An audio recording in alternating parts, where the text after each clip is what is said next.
Hi, everyone, and welcome to another episode of the Quiver Podcast. Today, we have a very special guest, Tads Carvajal. Tads is one of our experts when it comes to our Animo Squad. So maybe Tads, hi ka muna ng konti and Yes. introduce yourself. Okay. Good evening, everyone. And of course, sa libong-libong tagapakinig dito sa inyong programa mula Apari hanggang Hulo. Wow. Okay. So, I'm Tadeus Carvajal. I'm actually a faculty right now for the Department of Biology at De La Salle University. So, um, I used to be a DLSU Animal Squad before it was PEP Squad. Back in year 2000 until 2003, I became a captain Ayun after na, that. And mahalata na then edad. 10 years after, oh, yes, and 10 years after, I returned as a program manager for DLSU Animal Squad from 2012 to 2014. Also became the head coach for the CSB Pep Squad or the CSB Blazers Pep Squad in 2013 to 2014. And then I'll be the incoming head consultant for the Animo Squad starting January of 2025. Ayun. So yun, may slight pasabog na tayo. And we have, we'll talk Ah, about it a little bit more later. Yeah, so tonight tsaka I'm also ano, joined by,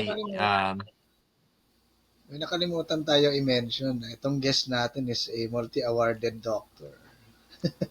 Ay, okay. Yes. Okay. Yes, I'm a scientist and also a researcher. So, balik scientist ako coming from Japan 3 years. So, I just returned 3 years ago in uh, DLSU and hosted me. And right now, sa Laguna campus ako ngayon. We're trying to bring up the research in the Laguna campus sa mga in every aspect. So, we're hoping that, mataas namin ang research sa DLSU and maintain Oo. its okay, productivity. It's Yeah. a very nice So, campus So, hindi actually. ko alam Yung yung sa aming ibang podcast, pero dito Laguna hindi campus. Very pipitsugin yung nice. mga guest yes. dito. all right. Okay, so again, tonight I'm also joined by Miguel. So Miguel, mag-hi ka nga dyan or wave ka lang. Magay ka nga dyan. Oo, wave ka lang. Wave ka lang, ganun ka lang. Okay na yan. Yeah, yan. And finally si Vic. Good day everybody. All right. So I guess before we start the episode, just want to say hi to everyone who's been listening to us. Please don't forget to subscribe to the Quiver. We have an ongoing promo right now that if you subscribe to the Quiver and follow Ibarra Watches, you get a chance to win. Get a chance to win a watch. So Oo. a watch. So the details will be Maganda in the yung ano, description of our maganda video yung below. watch So mo. medyo maayos naman. Ganda, Medyo maayos. ganda yung watch na yan. Ganda ang Oo. watch. Maganda yung watch na yun eh. So please Kaya please nga gusto subscribe ko to nila both of mag-subscribe. to both the Quiver and the Back actually. Hindi ka Oo. ba subscriber? Ah, Pag-subscribe ka na sa sariling programa natin. Yeah. Nagya ka. Okay. All right. Sige, let's get into this. Okay. Tads, you've obviously been doing this for several years already and you were part of the Animo squad or Pep squad back in the day. Before we talk about the CDC today, how difficult would the preparation be for CDC? Like, give our audience a little bit of flavor on how much effort it takes to prepare for something like this. Okay. So, we're okay. The cheerleading landscape has changed during my time when I was still a cheerleader until that I became what we call yung manager, right? So, there's more technicalities right now. So, normally after namin mag-perform and when we get the scores, we check on it. We determine at what ano yung mga possession, ano yung mga strengths natin and weaknesses. Definitely after a week, because depende yan sa ano sa time at that or the occasion at that time. After a week, we coaches sit down and we try to already assess what we need to do for the next year. So, first thing that we need to do, sino ang mga tao natin next year? So, yan yung una. Sino matitira? Okay, because second, who will we recruit or who will we add and try to improve on, 'di ba? Yan yung second. Okay. And third, sa cheerleading kasi, as you can see in the CDC and the scores, may certain elements yan. You have the tumbling, stunts, tosses, pyramids, dance. So normally, the four cheerleading elements there are the tumbling, stunts, tosses, and pyramids. So we will check, para nagbe-viewing kami, ano ang nilabas ng NU, anong nilabas ni ganito. And then we project what they could actually do the next time around, how we can improve ourselves. So for example, instance, so normally before as a manager, ang maganda sa amin, we have this system wherein I make the final decision. But normally, before I make the final decision, I get recommendation from the coaches. So I give leeway sa mga coaches to do their own craft, diba? Since that they're the ones more um, more experience on those skills. But I put my 2 cents for it. Like for example, coach, I think on the next time around, when we go to the next year, dapat halos lahat ng mga cheerleaders natin kaya na mag two-man base. Parang ganon. That's maybe some jargon that we do para tumaas yung difficulty. So parang pinapataas namin yung difficulty every year for the kids. Sometimes we also try to look at the team already, but normally the team comes probably parang kunyari right na, for example, last time it was like September ang CDC. So baka January pa lang, doon pa lang kami mag-iisip ng mga team. So we have a creatives na para doon. Okay. Now we look at our tao, we look at our, and then each groups or yung mga tao namin, we provide them with the first individual goal. Ito dapat mo ma-hit by next year. If kaya mo hit to by ng mas mahigit pa, the better. Stunts, yung mga group, di ba? Ito dapat yung ma-hit. Tapos pyramids, ito dapat yung ma-hit. So meron na kaming pyramid na nakaset that we would like, but we try to go to a process na how they could achieve it one step at a time rather than yung isang bagsakan. Okay. So and then we provide them with avenues na kunyari sila they lack actually gymnastics. So we let them train. Ito dapat ang maging dapat matira mo or ma-hit mo when we go to the next year CDC. Kunyari siya advanced na so dapat you can do a bit higher. But for a team, dapat lahat tayo pare-pareho lahat yung ating skill. Okay? So we try to educate them on also on why we need to do this. We give a reason why, and we tell them the why based on the scores and the videos and the scorings, diba? So this we try to educate them. We try to condition them very well. Kasi nga para kunyari we're gonna say or bibilisan natin ang tempo this year it's going to be faster. So we need to make sure that you have enough strength during the routine, 'di ba? Magkaroon na kayo ng core or conditioning or anything. So we try to prevent injuries kasi cheerleading is injury prone like any other sports. So that's why conditioning is important for us, 'di ba? So normally the coaches they would have toka-toka na mga parang skill set and everything from gymnastics, tosses, you have stunts and pyramids, you have the halftime and then the dance, diba? So during that one year, we try to develop them on it. Normally, 6 months before CDC or half the year na, what happens is that bubuin na namin yung routine. Unti-unti, gelling lang yan. And then we will see how the probabilities of them hitting it all of the time. So kung makita namin by 6 months to the 2 months before CDC na hindi nila na-hit yung gusto namin, then we try to change it up. Dapat by 2 months, nagfo-full run na sila or even before 3 months. When you say full run, buo na yung routine, inuulit na nila. Now, kasi kung hindi mo buuin ng routine at that time, and what happens is that on the 1 month run, mafe-feel nila yung pagod. And they will always be drained. They always be lacking, yung parang malumanay. They're not sharp, they're not, alam mo yun, yung parang hindi confident where to go, what to do. So certain minor details, dapat nililinis na lang namin during that 1 month. But dapat nagfo-full run na nagfo-full run kami. Because dapat masanay sila sa pagod. Because kung hindi sila nasanay sa pagod, baka on the event itself, they might falter. So we give room for them to falter as well during those few months of full run because it sharpens their IQ. Kunyari may nahulog. Bakit nahulog? We talk about it. Anong gagawin mo kung ito mangyari? Or anong gagawin natin para to prevent it? So we cover a lot of areas so that we're hoping that on the day itself, it would be a clean and perfect run. We always achieve that, a clean and perfect run during the CDC day because it's only a one-hit wonder yan eh. Meaning, one time mo lang ibibigay. If ever may mahulog, it is what it is, like I would say. But nevertheless, we practice full runs like 3 months before. Hopefully, yun yung pinaka-earliest namin so that they would know already what they would feel on the CDC.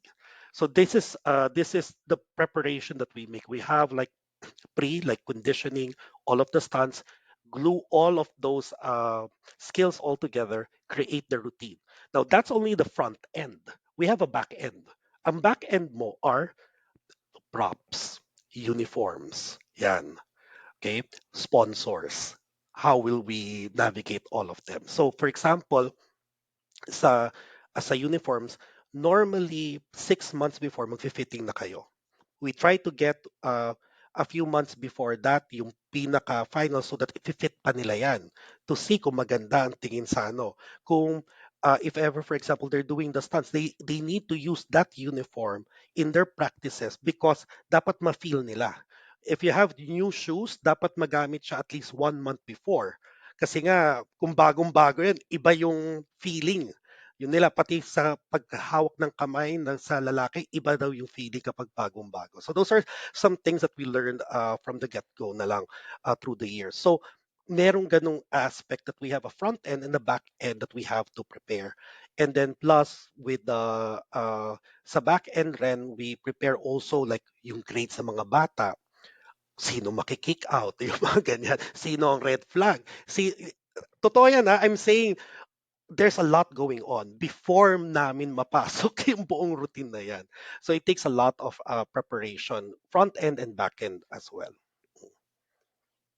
Okay, thank you for that. That's like extremely comprehensive about like the amount of work it takes just to prepare for this one event. But one of the things that I think the Lasallian community would joke around a lot is, are we gonna be above Ateneo by this year?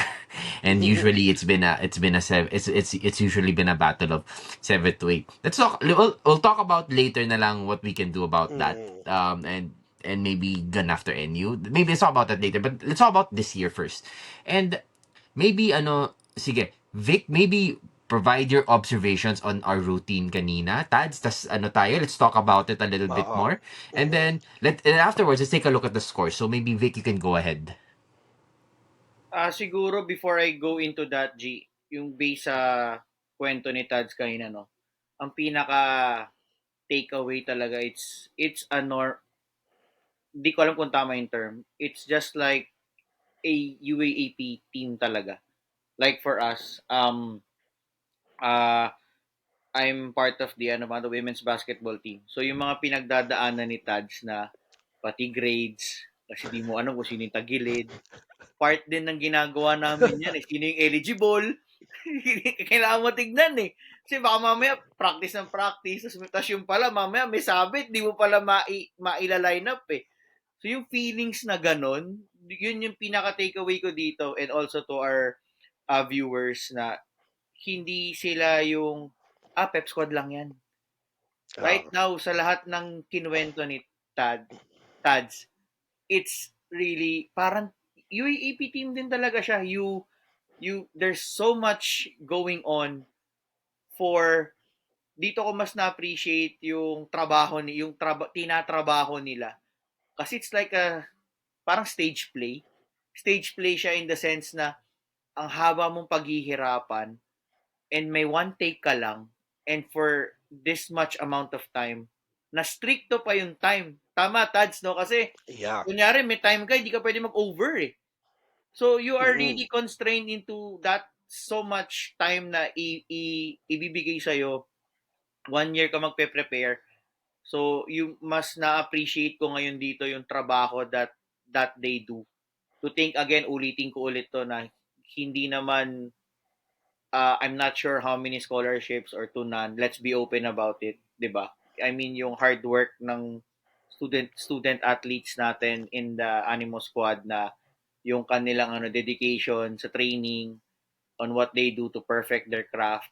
Yes, we're not we will talk about that later, yung plans nila, Tads. But alam mo yun, whether anong place natin sa CDC, but we get to appreciate yung hirap na ginagawa din nila kasi it's not easy. So yun yung ano ko, yun yung takeaway ko. It's really important. Sa akin personally, it's an eye opener knowing ano yung pinagdadaanan talaga nila hanggang makarating sila sa kung ano yung pinapakita nila sa not just for the Lasallian community but for everybody else in the Philippines or globally kung sino yung kasi ngayon pwede ka na manood sa Pilipinas Live Mm. anywhere in the world eh. So dati kasi kung sino rin nasa Pilipinas yun lang yung makakanood. Ngayon pwede ang CDC pwede nang panoorin din globally. So what they can showcase yun yung ano. Speaking of, sige, mag-move na ako dun sa ating ano kanina, dun sa pinakita natin kanina.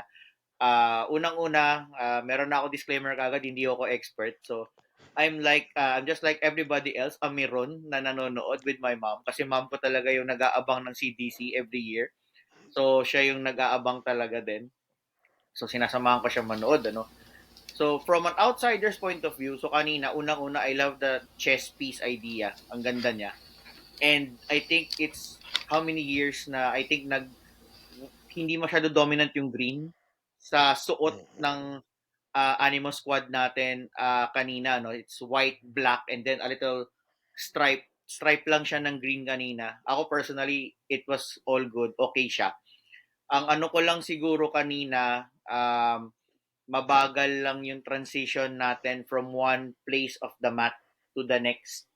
Yung transitions natin were not that snappy. Yun yung una kong napansin kanina. But so far, ako naman, based sa nakikita ko naman throughout the years, yung mga tosses, yung ibang skill work, I think nag-improve naman siya through the years eh. May ano naman siya, may nagbabago eh. Siguro yun yung ano ko from my perspective, yung transitions lang yung ano natin talaga as compared to the other teams na ang bilis, ang snappy nila gumalaw from one movement to the next. So I think that's one area na siguro moving forward pwedeng ma-address. I think yun lang naman yung napansin ko kanina kasi yung other technicalities wala naman hindi naman ako familiar so si Tads ang magano ga-guide sa atin doon sa ibang technicalities pero from the performance tingin ko yun yung ano lang talaga parang ang bagal ng movements natin from one area to the next and ako happy ako that we used the whole mat kasi yung iba parang nasa isang ano lang sila eh isang area of the mat lang sila nagpe-perform so yun yung ano ko kaya na it's happy ako that we used the whole mat as yung playground kanina during the ano performance natin. Ta syempre happy na ahead ulit sa Ateneo. I won't deny that. Happy ako Okay. doon kasi ano naman eh, aminado naman tayo na we are a work in progress. Hindi naman tayo yayabang na andun tayo eh. Kasi that's what we aspire. And make no mistake about it naman, as binanggit din naman ni Tads na we're not contented where we are. And we are going to get there to compete with the other teams in the Kanina pa ako Ayun nagsasalita, siguro, G. nakamute pala ako. Ikaw, Tads, like, how would you react to our performance? Wala ko. Yeah, sige, Miguel, ikaw muna. Go ahead. How would you react? How would you react to our Hindi, mamaya performance na. kanina? Sige, sila muna. Mamaya na ako. Sa cheer dance. Sige, mamaya ka na. Tads, ikaw din. Like, how would you react to what Vic had just mentioned? Okay, so disclaimer muna. Okay, disclaimer muna. So the routine is actually based from the previous management pa rin. So meaning that it was still the same head coach that was doing it. Our head coach right now, si Coach Ramon, has been with the squad since 7 years. So it was his idea regarding about the chess pieces, diba? So as management, we support kung ano yung kanyang idea, but we try to interject what could be done to improve more with the routine. Now, in terms of yung transitions, yes, mabagal. I'm going to say that. Actually, mabagal na siya ever since. And we didn't know why, bakit ganon. So parang for me, because right now we just got it back just like a few months ago, and hopefully that we can have a full swing more on January. So parang mabagal siya because um, looking at the kids right now, when we got them, they're not properly conditioned. Yun yung una. Mm. Second, I think they did, like I mentioned, just for context, diba? So 2 months or 3 months at the latest, sana may full run ka na.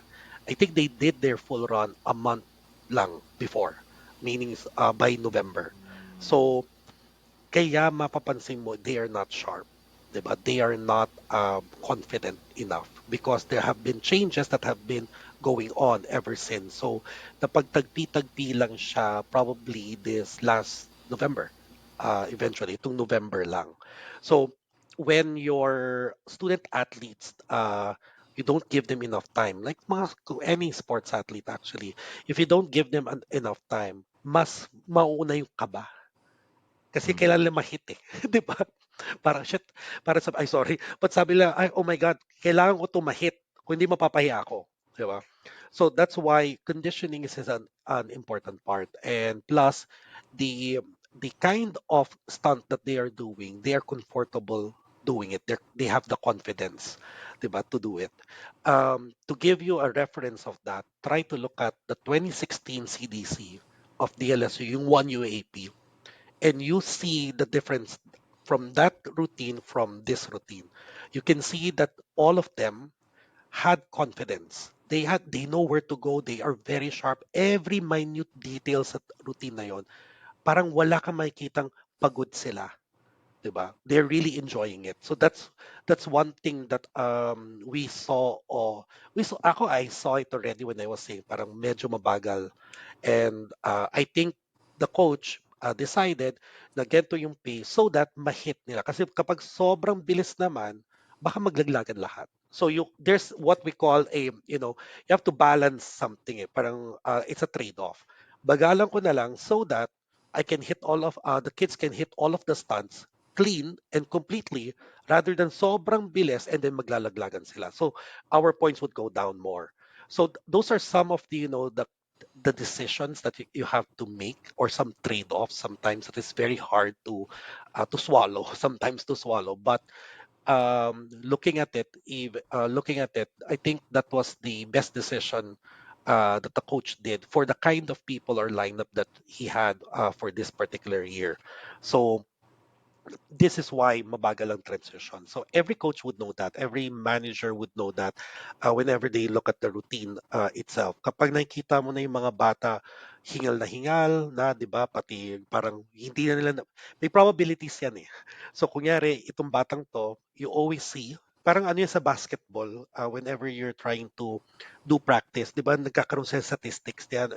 Ilan ang free throws mo na nagagawa per practice, 'di ba? Yan, mga yan, or ilang ganito nagawa mo, gaano kabilis ka, because the coaches would use that in their decision making to make plays.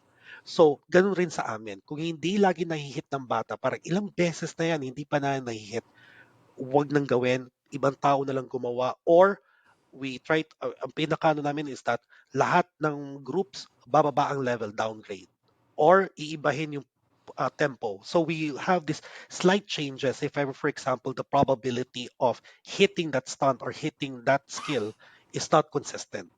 So para once that we decide on that, yun na yung gagawin nila for the next few runs, and yun ang papasok sa kanila. Yun. It got downgraded, but you don't sacrifice the enough deductions that you get to see, 'di ba? Because sometimes may coaches talagang ano eh, what you call this, yung sige laban nyo, yung laban nyo lang, 'di ba? Go, laban nyo lang. Para kahit hindi consistent, 'di ba? But there are some coaches sobra namang passive, yung parang ay konting ganun lang, wala na, wag na. Baba na natin. So there should be a balance between that. So I think that the head coach was able to, try to balance that maybe by doing slower transitions, then we can hit the stunts and we could have what we call better scores for all elements of the routine. Ayun. Okay. Yeah, I wanted actually let's actually go through the scores right now. And siguro before I go to the scores, Tads, when we were talking about this earlier, like when we were before the entire cheer dance, sabi mo sa akin, Gio, baka ma-ahead tayo ng Ateneo. Yeah. Mm-mm. Yeah, and then like I won't like maybe it's a feeling, I don't know. Let's not get into that already. Pero let's not get into that. Pero like it comes from a good place. But if you take a look at the scores, let me just open up the scores really quickly here. Is that Ateneo actually outperformed us in all the categories except for dance, which was, I think, a little bit, which is actually in line with what Tad said. Tignan mo, tumbling, lamang Ateneo. I Stunts, think lamang Ateneo. I think labang tayo but by 5 points. Oh yeah, oh 49. yeah. Yeah, oh yeah. Oh But yeah, if tumbling lamang, yeah, yeah, five but points, yeah. if you look at the tosses and the pyramids, ang layo. Parang tosses mo ang layo. It's 63 to Yeah, 71. stunts. Stunts mo okay lang naman. Uh, Pyramids mo okay, but remember may hulog ang Ateneo during these times eh. Okay. So this affected their score plus with the deductions. Now, I think your question here is that ang lamang natin would be dance. Yeah. Now, okay. This is what I was saying that, cheer dance, okay, some people don't like cheer dance because it's not really a sport.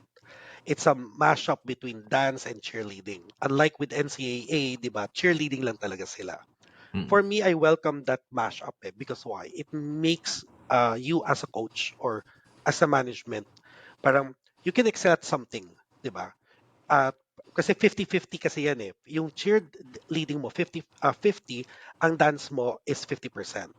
So, if you see ito yung latag mo na team, then you would know that kunyari kung mababa sila sa cheerleading, then maybe pwede mo siya i-up sa dance. 'Di ba? mm, Tataasan mo yung dance. So it's like an interplay yan. Parang interplay yan lahat ng mga elements or factors that you would consider in. So Coach Ramon, our head coach, is known for dance. Okay, for the past few years, if you would look at the dance, lumalaban ng Animo Squad. I'll give credit to him on this part. But if you try to look at the cheerleading, medyo mababa talaga tayo. And sometimes what we see as well is that kung gaano kagaling yung cheerleading mo, you can see this correlation eh. Kung gaano kagaling ang cheerleading mo, gaano rin kagaling yung dance because certain elements of dance can be found in the basic elements of cheerleading. So that's why na-incorporate nila, nagagawa nila ng bongga and everything.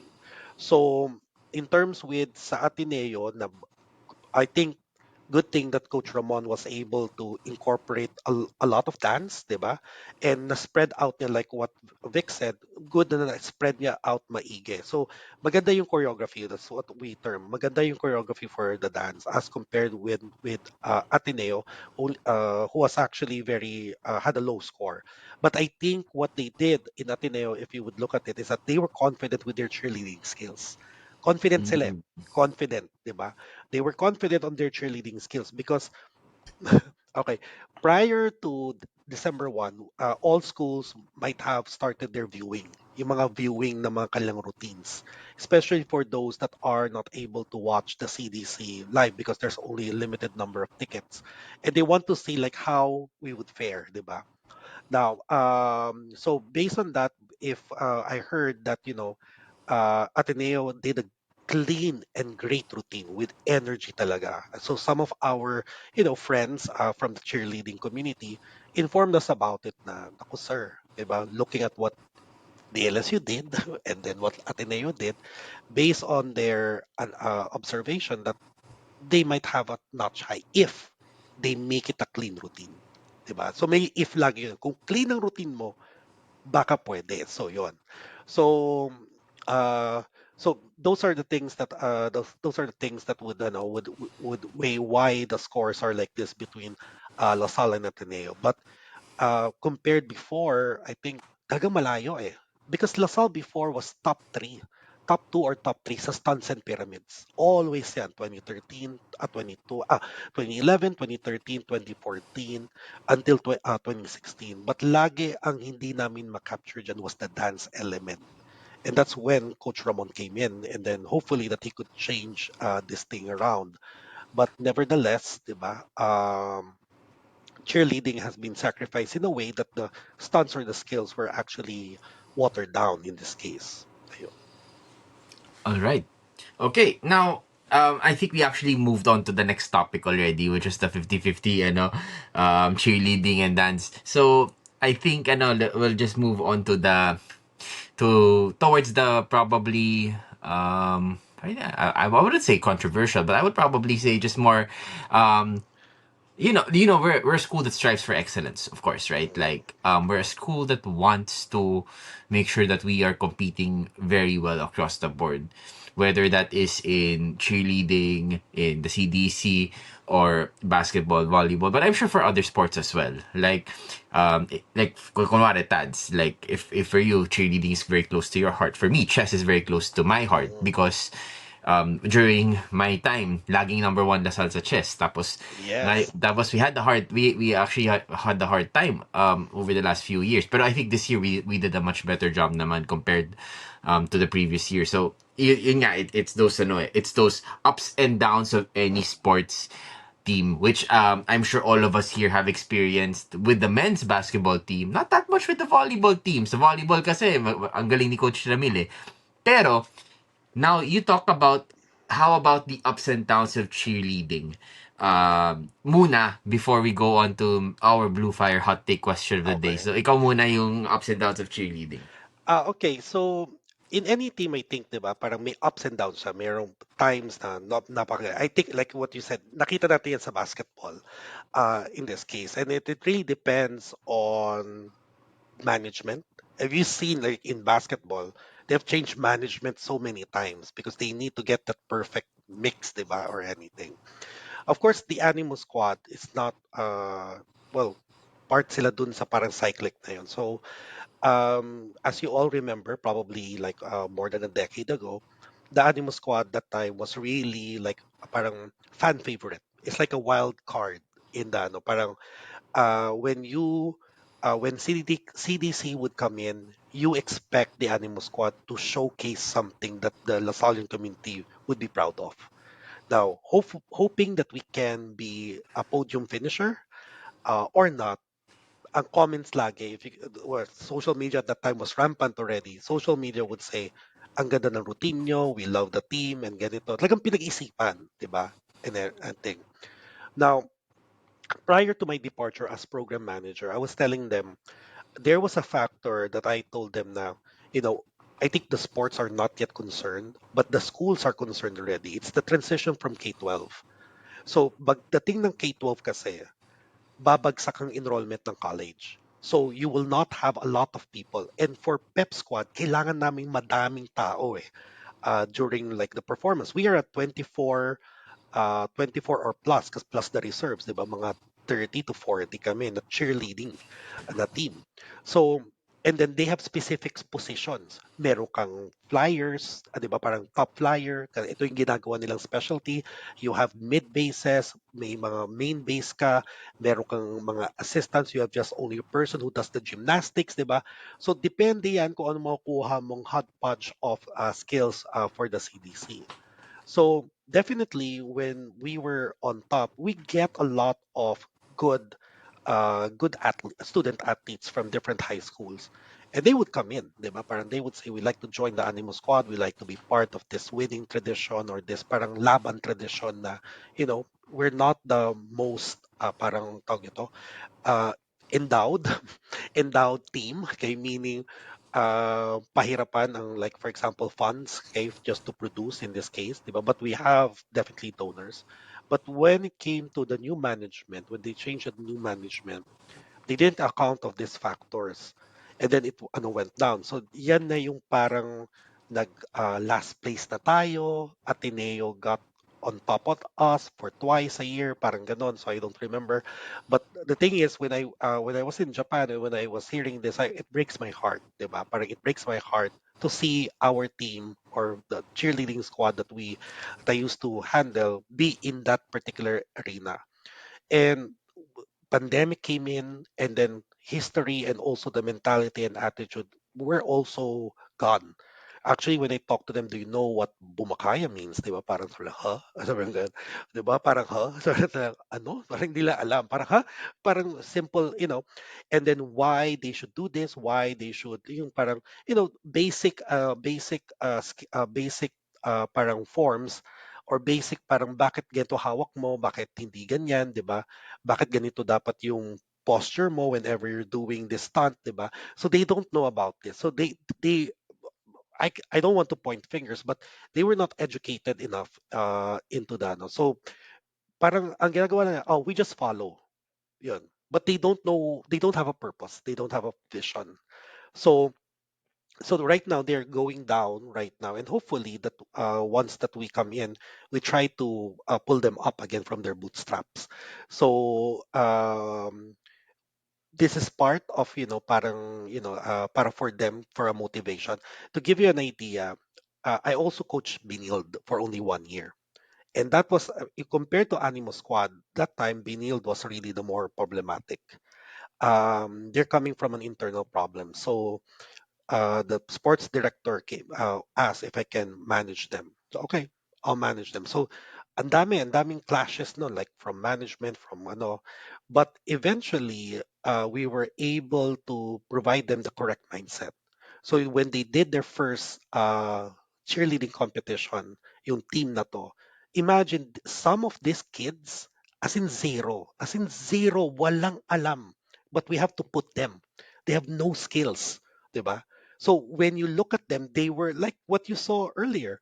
Medyo parang lost. They're not very, alam mo yung parang confident on what they're going to do, di ba? Parang, naku, kailangan natin ma-hit tong stunt na to, ganyan, di ba? Parang yun lang yung iniisip lang nila, di ba? So, but what's good about this bunch of kids who right now are coaches on their own level, and then also part of Team Pilipinas. So some of these kids parang wanted to have a winning trade kasi parang may winning attitude kami. We want to do this, we want to do that. We had a process. And what happened during their dark ages yung sila rin eh. But when we came in, parang the year after, because I went to Japan, that's my second year. So mga 1 year and a half lang ako sa Binild. But the thing that we placed, we had new recruits, we had better mindset people. We put out all of those that had parang who were not aligned with our vision. And what happens that they win third place in the NCAA CLC the year after on 2015. So parang sabi namin na, and then parang sabi namin na, see, it's not actually getting all of the talented people. You just have to get the chemistry of these people together and then try to make sure that they motivate each other. So I got shocked na parang alam mo sila pa yung pupunta ng Rizal to do their gymnastics. You don't have to force them. They want to learn. They want to really excel. Para sabi ni Sir Tads, pag no, sa CLC dapat magawa ko na to. So that's why we have individual and team goals that we set before that. And it's the same with Animo Squad. So sabi ko nga, whatever system that we put in the Animo Squad, we put it there in Binild so that they would have a vision and a direction right now. And right now, parang you would see how Benield right now has transformed. Even though that they have a new coaching management, their cheerleading skills are, I'm sorry to say, are far more elite compared to the LSU Animal Squad right now. And that was the baliktad nung 10 years ago. I had to bring my Animal Squad to help me train all of the boys and the girls all together. And because of that mindset, yung parang nahawa sila, they had that winning tradition as well. So hopefully that like even though that they were placed in the dark age, I see that there would be a time that you would go up, diba? You would have that parang highest point. NU was also like that. NU was 6 and 7 in 2011. Uh, parang 2010 and 11. They're always on the bottom, 6 and 7 or 8. And then 2012 when they changed management, ayun na, tuloy-tuloy, and the rest is history. 2012, 2013, and everything. And until now, they are contenders. So we are hoping that we can bring that parang winning tradition or winning attitude, di ba? Laban na attitude, and be contenders again in the UAAP CDC.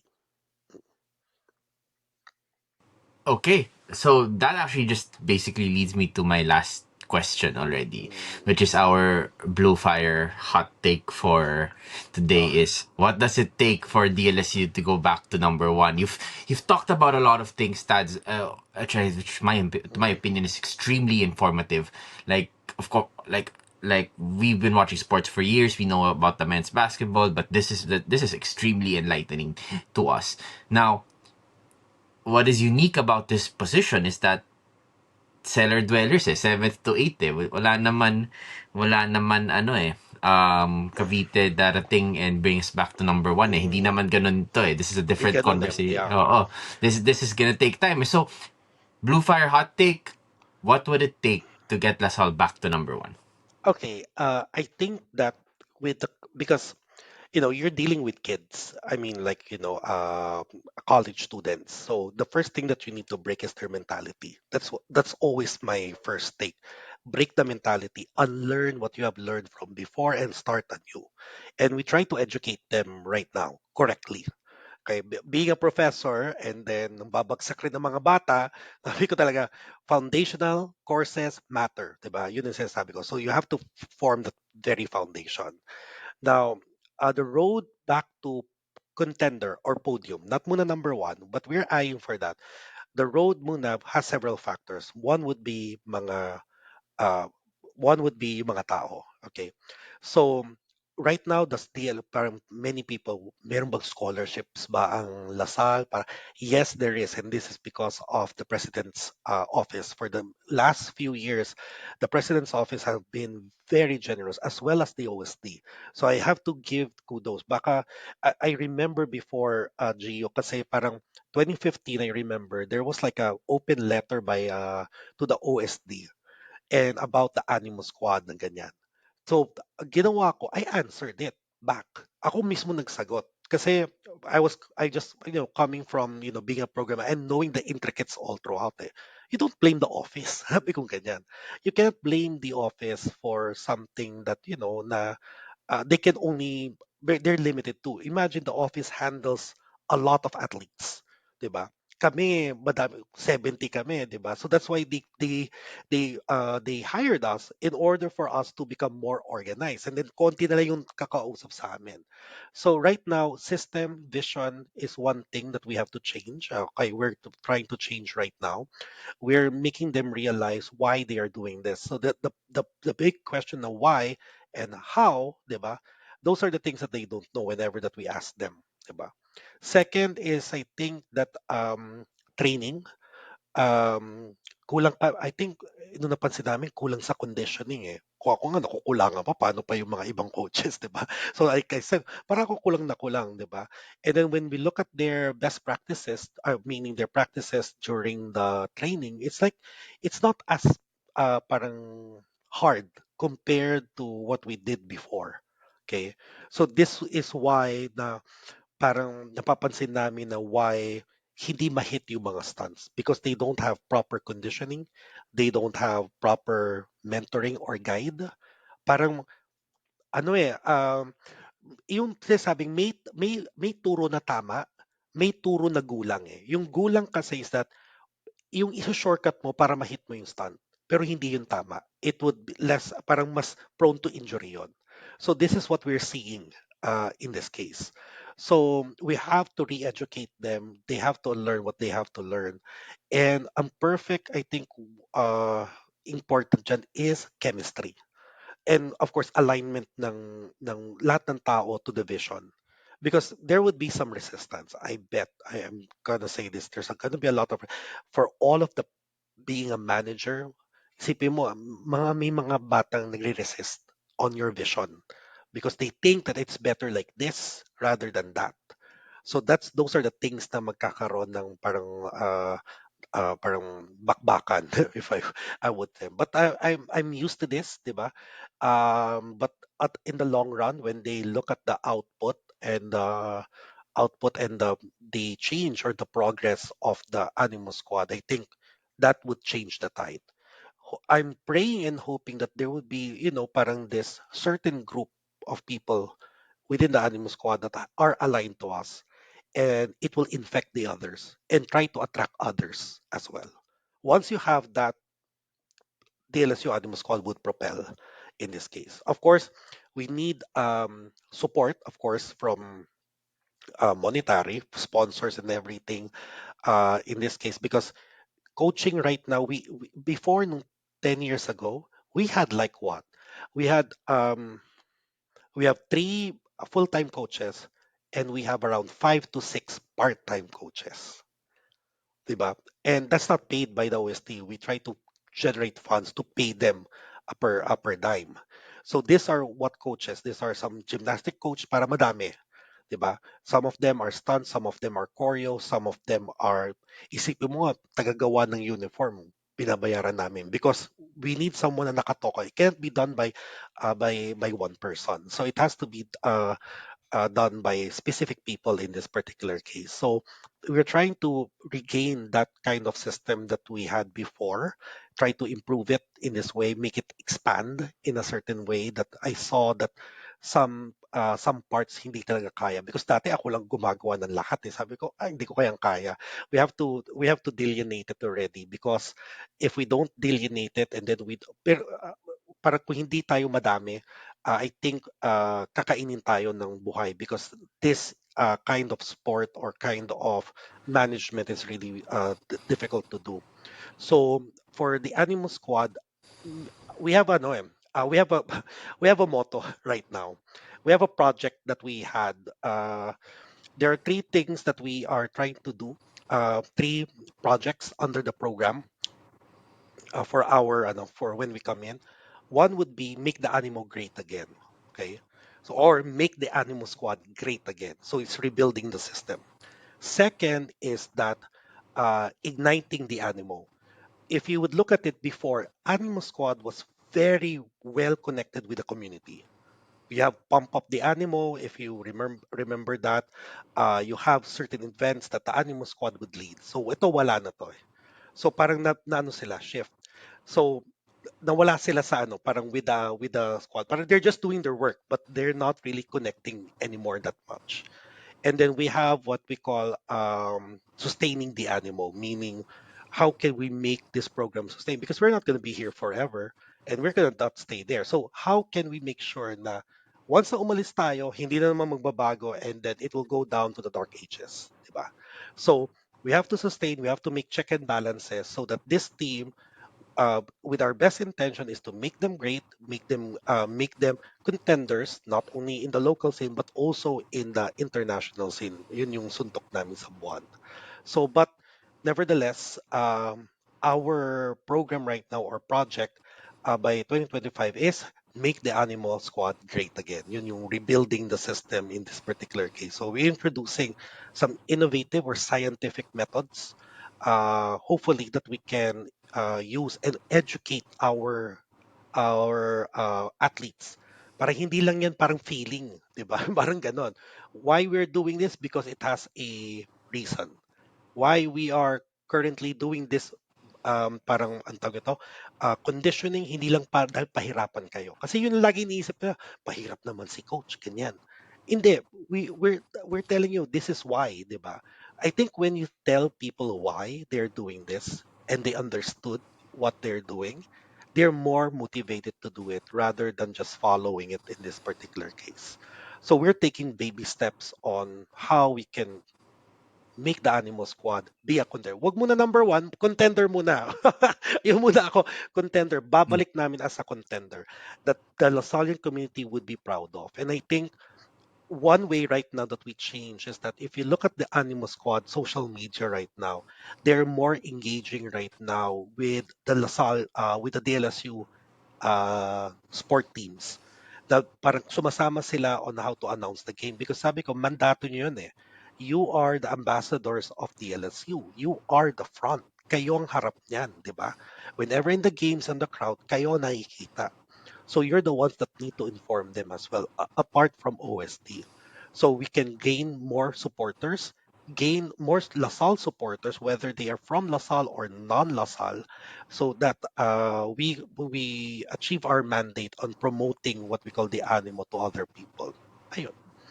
So hopefully, okay, by God's grace, hopefully that we can achieve that in the next few years.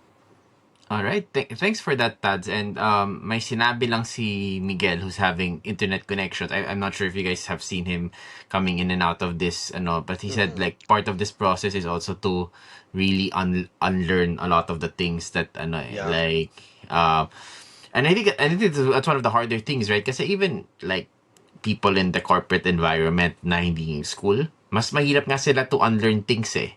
Yeah. Yeah. And like it's gonna be a difficult process. Pero may nagsabi din sa akin na may sponsor tayo na si Sabi. We're just gonna call it out also na one of our last sponsors also. So to thank Sabi also for sponsoring the Quiver. That being said, Tads, is there anything you wanna say pa? Like I know you wanna invite people to ano eh to some Yeah. stuff eh. And obviously Um, to support also the Animo squad. yeah. Of course, okay, we always like to thank our, the supporters of the Animal Squad, and to continue supporting them, especially the next coming years. It's going to be exciting, and then we're going to be more engaging as well. In this case, please watch out for certain announcements. Yeah, mga certain announcements from the DLSU Animal Squad page. You would see that there will be a new parang a better shade of green, di ba, of the Animal Squad this coming 2025. And we're also excited with it. So baby steps lang kami, but internally we're gonna be trying to regroup. We're going to try to see how it happens, and what we can bring on. And definitely, we will. The next CDC will make the Lasallian community proud of it, no matter what the place is, because dito laban kami, lalaban kami, whatever it takes. Okay. And of course, I just like to, of course, I'm from batch 2000 of LaSalle Green Hills, so I'd like to also invite, fellow LaSalle Green Hills who are watching this Quiver podcast to come to our to come back home, okay, to LaSalle Green Hills on February 1, 2025, at LaSalle Green Hills for their alumni homecoming with the team. Where they come back, di ba? Yan, okay? Yan. So, sorry. Kasi dapat may ganun daw. Where they come back, di ba? Yan. So Verde come back on February 1, 2025. So for those LaSalle Green Hills alumni, okay, balik na kayo. Ayan. Okay. So thank you, Tads, and thank you for a very insightful episode. I think I personally learned a lot. I'm sure Vic, ikaw din, you learned a lot. No, kahit ano. Oo, kahit sanay ka na sa the team sport ng women's, no, 'di ba? Hindi, pati ano siguro isingit ko ang napaka-important na takeaway talaga is yung sa latest last part ni Tads was getting the right people to buy in dun sa sistema, dun sa vision mo. Kasi if you don't have that kind of people, walang may execute eh. No matter how hard Yeah. you teach, no matter how hard you instill yung vision mo, yung plans mo, goals mo, if those people in the team don't believe you, alam mo yun, ang hirap eh. Hindi siya, not just in a team sport setting, I mean, we're all working. Yeah. Even In any in any field situation. that you go to, in Yes, I any field know. that you go to, pag ang tao hindi nagbabay in sa'yo, sayang lang ang oras mo, sayang ang pagod mo Mhm. instilling those values, instilling those whatever you need to correct or yung binanggit nga ni Miguel na part of the unlearning and learning the new ones that you want to implement. Ano yung sistema na gusto mong i-implement? If they don't believe you, mahirap. So yun talaga yung pinaka-importante sa lahat. And which is crucial. Not getting the best players, but getting the players that or student athletes that will believe in what you want to do and what you want to accomplish. Yan Yeah. ang pinaka-important. So I hope yung group nila Tads starting next year will be able to get those student athletes to help us get where we want to be. Agree with Tads' approach. Similar to us, you hindi naman baby steps but it's nice to have ambition but it's difficult to shoot for the stars kagad. It's really a step by step process. So from where we are, we just want to be competitive and then dahan-dahan until hindi mo na lang malalaman, you'll just be surprised with the results na we are getting where we want to be. Ganda ng ano, Yeah. ganda I And then I just like to add, like, sige. kasi nga, uh, our alumni are very supportive on this endeavor. So they are coming to practices and they're helping out the kids. Yun yung nagugustuhan ko eh. Like, those na mga matatanda, hindi mo matatanda kaya namin. Yung mga recent, di ba? I mean, Hindi naman hindi tayo na namin nagkakalayo. kaya, di ba? But yung mga recent are coming to help out in trying to give that atmosphere to the kids, how it should be done, and then of course yung mentality, di Yeah. ba, as well. And of course, we need hands kasi because you're teaching a lot. Hindi lang to parang ano, 'di ba? Um parang few people lang kausap mo eh. You're looking at like 30 to 40 Oh, that are dami. doing Dami stunts and niyan. dami, 'di ba? So we need a lot of manpower in this. And I'm very lucky that our alumni are very helpful, taking their time, pro bono, to go to some of the practices and help out. Not naman every night, but every other night or every week. Any help that they can give us is actually a big relief talaga. Ayun. Yun siya. Maganda, Okay, maganda, thank you. maganda. Yeah. Daming great insights. great Yeah. great insights not just to us but to our Yeah. viewers. All right. Okay. So, very quick note. The Benil Blazers unfortunately lost earlier today Yeah, against Mapua. That's tough something we loss. wanna obviously also like think about that. But we'll cover that in a different podcast episode na lang for this. And of course, we have our upcoming finals preview. We'll talk about like the UP game and all these things. So please don't forget to subscribe to the Quiver podcast, and of course, we'll also talk about like the other sports that's also ongoing, at least as best as we can. So thank you for listening to the Quiver. Thank you, Tads, for your Yes. time. Thank It's you. yeah, Thank you for absolutely Animo inviting me. fantastic. Lasal. Ganun So bigla. so thank you for watching, and Tads, animo. Lasal. Lasal! Again. Good luck All to right. us on the finals and hope that we bring the back-to-back talaga Yes. to Yes. TAF. Been a Thank you. while. Thank you, everyone. Thank you. Thank you.